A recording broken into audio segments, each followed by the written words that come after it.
Hey, today I'm gonna show you how to build a very cheap Headway 12-volt battery. Now, unfortunately, I don't sell Headways, but the best place to get them is at batteryhookup.com. These guys have a bunch of batteries in here, and they have this thing that they call Super Beast, 24 volt, 48 amp hour, 1.2 kilowatt hour life before, 48 Headway cells in this module, and they sell this for $250. So if you do the math here, right, 250 divided into 48 by 48, so you're paying about $520 per cell, right? That is very cheap. Now, these are used cells, but they are very good. They still have a lot of life. If you know anything about lithium iron phosphate, super long lasting life, right? And so even though these are used and are now decommissioned, well, they still have a lot of life in them, and they could put quite a bit of power. So let's buy one of these things, and then let's build a battery. 1 hour later. All right, so here it is. This is what it looks like. Now we have to take it apart. First, we take out this isolator board here that we have. The other side.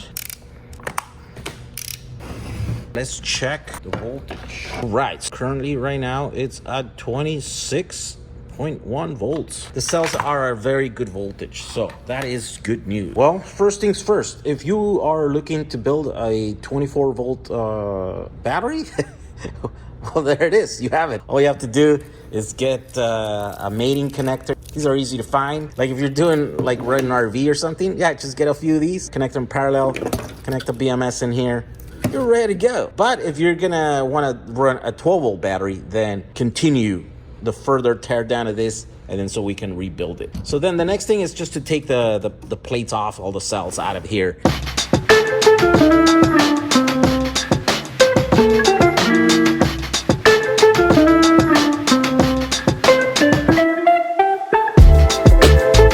Right, so the best way that I can figure how to do this, you screw that in there. Now you have some leverage to turn it. Yeah.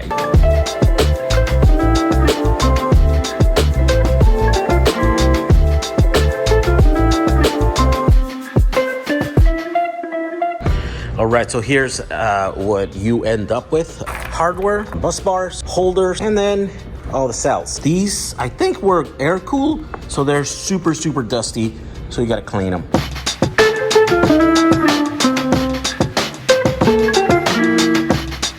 All right, now that you have your 48 cells, it is useful to check them. Should be pretty easy. 327, 327, 327, 327, 326, 327. So we got lucky. These are all exactly a 327. Very well balanced pack. These are used, right? So you might not get as lucky as this when you got, so there's a little bit of a gamble there. But in this case, we got all 48 cells, perfect voltage. Next step is to go to jack35.com. You go here, new arrivals. Let's see, sure. You're gonna get one of these 96 amp hour bus bar kit. You order it and then you wait for it. 1 hour later. This is what you will get. You'll get two cords, the bottom one and the top one. And the top one now has a red layer right here for the positive and a black one for the negative, just to make it really easy. These screws, the ones that came in that thing that we took apart, will only do half. So you'll have to get about 48 of these screws right here, which are matching in spec. So we're gonna use both of them. We'll use the hex on the top, and we'll use the round ones on the bottom. You take these, positive and the negative, tighten it up. Second cell.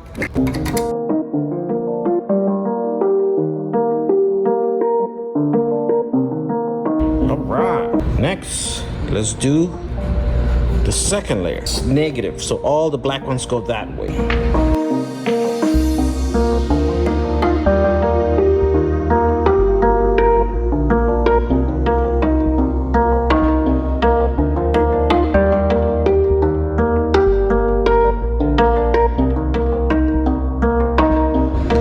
Right, now that the top side is done, now we flip it on its bottom. And then you inspect that these are all the right way. So all the black ones should be here and all the positives, right? If they're all matching, then you're in good shape. Now we're gonna install the bottom. This is positive, negative, positive, negative. There we go.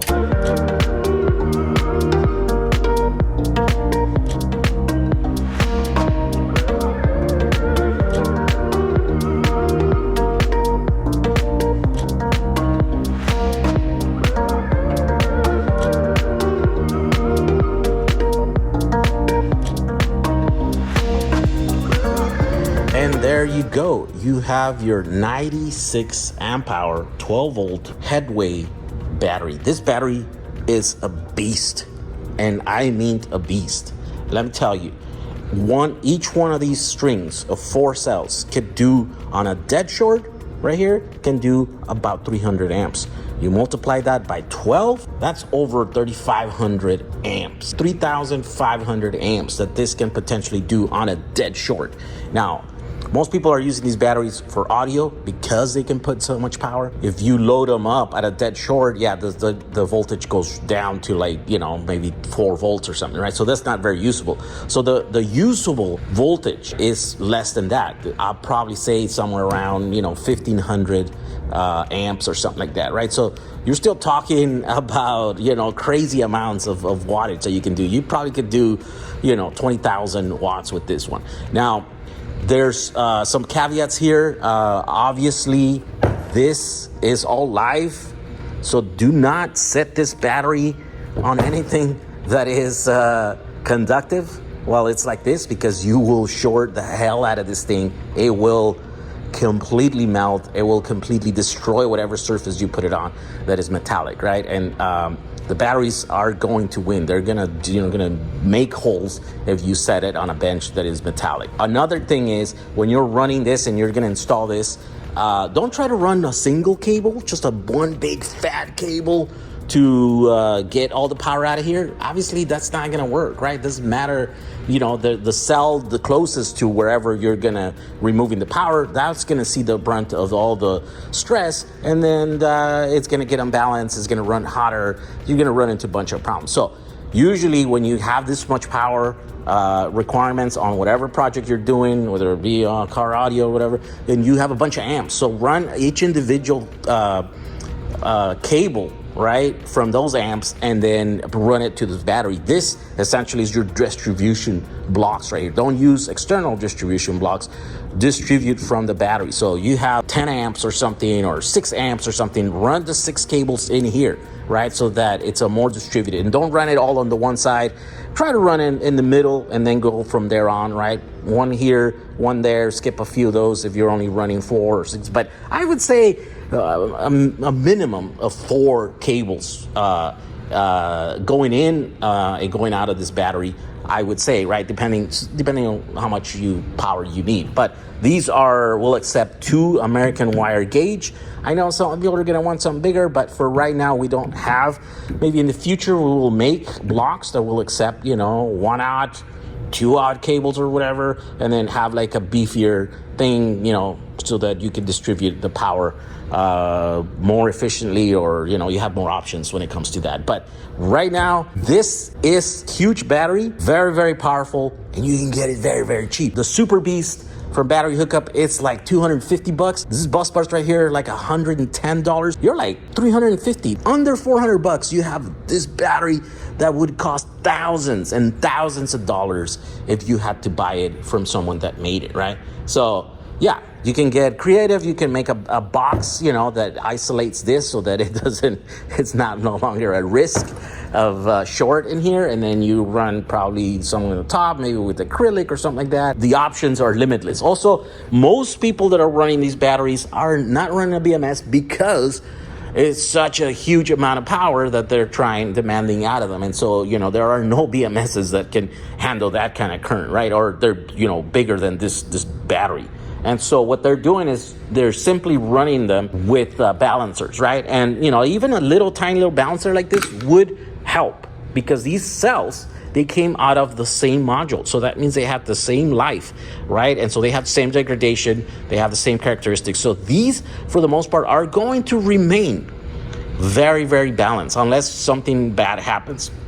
And so a little balancer like this that can only do like, you know, a few milliamps will keep these in check.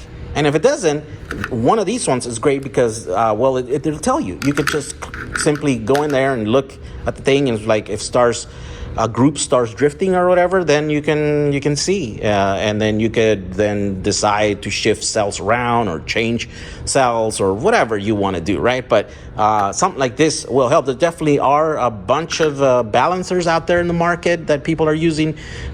This one I like it because again it has a screen and it tells you, but all the other ones are, you know, they can do way more for batteries that are way more degraded or they need more balancing, right? But these cells should remain pretty good because they came out of the same module. So this is a really good way to make one of these. We have a couple of sizes on these. Sometimes, you know, either because of size constraints or just because you don't need that much power and you don't want to spend that much money, then we have a 64 amp hour. This is the smallest ones. And then we have an 80 amp hour and then the 96 amp hour battery sizes, right? So there you go. You can build on a budget. This is the cheapest way that you can build a very powerful Headway battery for less than $400. And now, in case you don't know, all of my projects are open source. What that means is that I design these things and then I make them available to the public so that they can use them as is or modify them as they need, right? So I'm sponsored by PCBWay, the ones that makes these boards right here. And you can go to PCBWay.com following the link on the description of this video, and you can go. And if you wanted to build a few of these, right, and you want to pay the least amount of money, you can buy them straight from them. And you don't have to go through me to get these, right? And so then that way you can build a few of these, you can make changes to them, you could do all that stuff. Go to the link on the description of this video to follow it. And I have the links to all the components that I use to build these in here, right? So there you go. Thank you, PCBWay, for sponsoring this video. And we'll see you guys on the next one where we're going to build another battery that's going to be awesome. Okay, bye.